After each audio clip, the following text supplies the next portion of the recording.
Sprocketforge.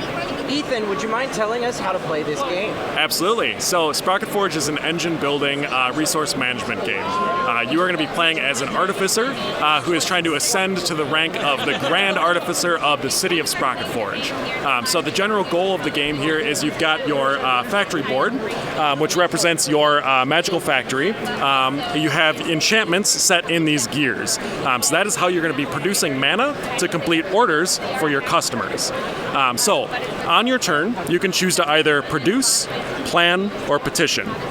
Producing is how you're going to actually get that mana out of your factory board.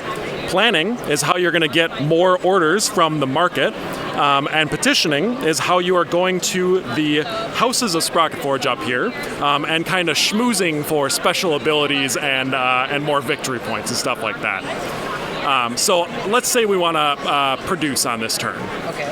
So I would produce everything on the bottom of my gears here. So I would get a fire mana, and an earth mana. So I'm going to take those, and I'm going to place them in my mana pool. Now I can use that to complete any number of orders over here. Fortunately, looks like I planned pretty well, so I can spend my 2 fire and my earth to complete this order, and I get all the rewards on the top here. So in this case, I would get a favor, which is kind of like special hidden points that I hold on to until the end of the game, and then it also get 3 victory points. Now there's a bunch of other stuff that you can get. For example, you could get another enchantment to place in your gears to build up your engine. You could get upgrades that slot in and give you special abilities. For example, this one lets me take an order card whenever I produce, and I have that in position. There's also some that let you remove exhaust mana, which I'll kind of get into that in a second here. But let's say that's the end of my turn. All that mana that I spent on my order needs to go up into my exhaust, which will of course haunt me later. Now, at the very end here, I'm going to rotate my gears 1 click. That's so cool! So you always have to rotate at the end of your turn. Okay. And that's kind of the time pressure sort of that you're fighting against a little bit.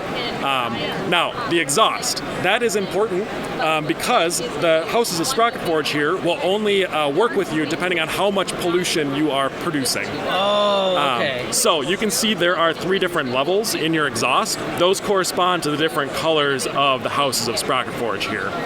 So if you are in the orange, you can only petition the orange or the purple. You can no longer petition the green here. Because they're too environmentally conscious. Exactly. They don't really care for you polluting and poisoning the populace for some reason. Why? It's weird, you know? Yeah. Yeah. Cool. Yeah. So I see here there's some very fancy shiny gold sprockets or gears compared to these clear these less shiny and fancy white ones. Is there a deluxe edition? Yes, absolutely. So this is live on Kickstarter right now.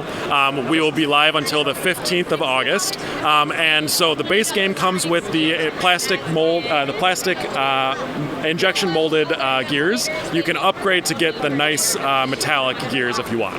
And they're so shiny and fancy. Very shiny. Are there other upgrades available? Is that... Yes, there's one other upgrade. We have resin resources. So instead of just the cubes, you'll get actual resin 3D modeled resources. Nice. And what's the player count? It is 1 to 5 players. So there is a solo mode. It's not just a point attack. You know, you actually are playing against a bot. It has a deck. And it's also not like just a second player board. You're not just playing two-handed. It's got its own kind of mechanics and things that you play against.